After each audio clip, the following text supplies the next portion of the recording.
Triniken, back in here again, new video. So right now we are doing the main read for the channel, which is a regular 3-card pull that has to deal with your future, past, and present. We could break it down as the first card is the present, the second card is the past, and the last card is the future. All right, so the first card is your present situation, which is the Two of Swords.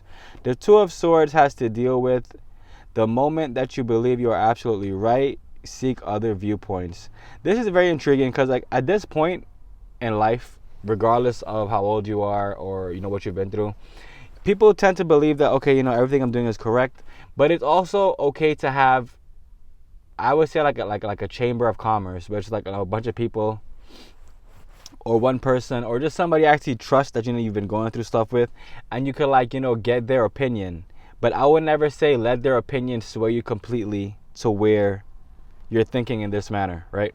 So it's up to you, but you can always ask for a second opinion, right? Rather than just going off your gut feeling, unless your intuition is on point, which it should be, because if you're doing that shadow work, if you're doing that work that you should be putting in, day out, your intuition will be sky high. Next card, the past. The past card is the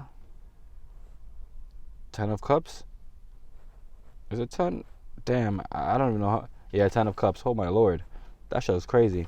The 10 of Cups, which has to deal with true bonds with people, having what?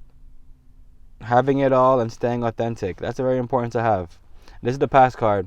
So that's good that, right now it's this, you're in your knowing, and then right now, and the past was this, you still had, you were still staying authentic to self, you were still in your own energy, you weren't trying to pull from everybody else to become a full version of self, you were pouring into self, so that's beautiful, keep it up. And the last card is for the future, which is the Eight of Swords, which has to deal with helpless, trapped, restricted, powerless. This is not how you're going to feel. So it's going to be the complete opposite of this card. For the future, it is important that you continue doing the shadow work. It is important that you choose to choose life rather than death. And when I say that, I don't mean in literal terms, but I just mean it's just important that you choose to live rather than to live in sorrow, because when one lives in sorrow and the whole idea of misery loves company, you actually never release yourself from sorrow if you choose to put yourself into it. A lot of times people tend to put themselves into bondage.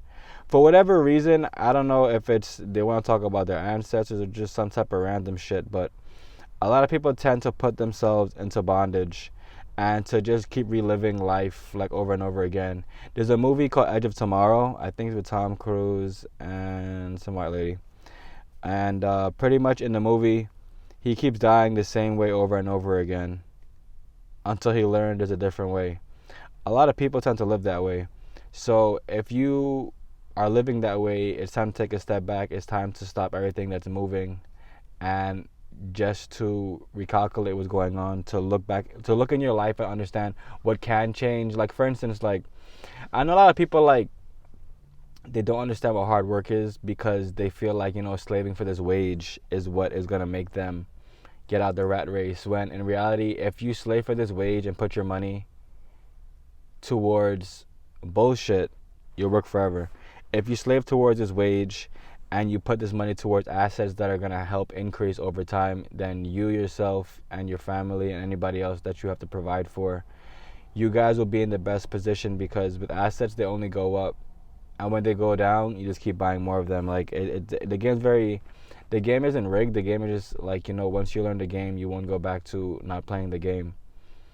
Because you can only buy so much clothes. You can only buy so much stuff that you can fit into your box. And it doesn't make any sense when you choose to live like this, because why would you continue to hurt yourself instead of go through that pain and then go through that growth?